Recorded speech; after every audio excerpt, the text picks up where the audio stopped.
দেশ ছেড়ে ভারতে আশ্রয় নেওয়ার পর থেকেই নীরবে ছিলেন সাবেক প্রধানমন্ত্রী শেখ হাসিনা।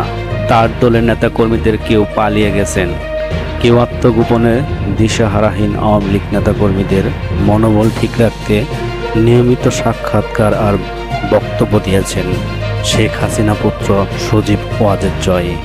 তার এক এক সময় দেওয়া বক্তব্যের কর্মীদের সাহসের বদলে বাড়িয়েছে মনোপীড়া, ডালপালা মিলেছে নানা গুজব গুঞ্জনের। সজীব ওয়াজেদ জয় বলেন, আমাদের নেতাকর্মীদের উপর যেভাবে হামলা হয়েছে, এই পরিস্থিতিতে আমরা হাল ছেড়ে দিতে পারি না। এমন ঘোলাটে এক পরিস্থিতিতে প্রায় এক সপ্তাহ নীরব থাকার পর মুখ খুলেছেন শেখ হাসিনা। ভারতের সংবাদ মাধ্যম দ্য প্রিন্টে তিনি ব্যাখ্যা করেছেন পদত্যাগের প্রেক্ষাপট। বলেছেন, যুক্তরাষ্ট্রের হাতে সেন্ট মার্টিন ও বঙ্গোপসাগর ছেড়ে দিলে ক্ষমতায় থাকতে পারতেন। এই ধরনের বিদেশি শক্তি যেন প্রভাব বিস্তার না করতে পারে, সেজন্য সদ্য গঠিত বাংলাদেশের অন্তর্বর্তীকালীন সরকারকে সতর্ক করেছেন। ৭ জানুয়ারি জাতীয় নির্বাচনের আগে শেখ হাসিনা এক শ্বেতাঙ্গের কাছ থেকে একটি প্রস্তাব পাওয়ার দাবি করেন। ২০২৩ সালের এপ্রিলের ২১ জুন বলেছিলেন, প্রস্তাব মতো বিমান ঘাঁটি করার অনুমতি দিলে ক্ষমতায় থাকতে অসুবিধা হতো না।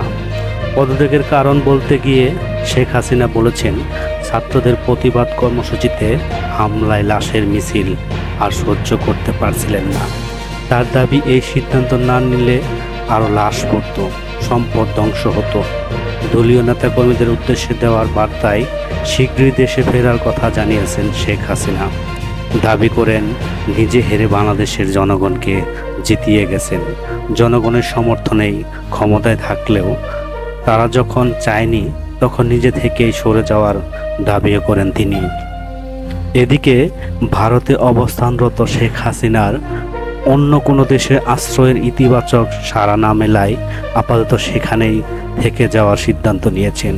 কেন্দ্রীয় সরকারের সূত্র উল্লেখ করে স্থানীয় সম্প্রচার মাধ্যম নিউজ 18-এ জানানো হয়েছে, ভারতের রাজনৈতিক আশ্রয় বা শরণার্থী হিসেবে থাকতে পারবেন না শেখ হাসিনা। তাকে থাকতে হবে বিচার অনুমোদন প্রক্রিয়া মেনে।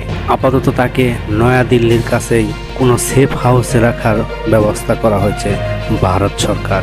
রাকিবুল ইসলাম, তথ্য 24।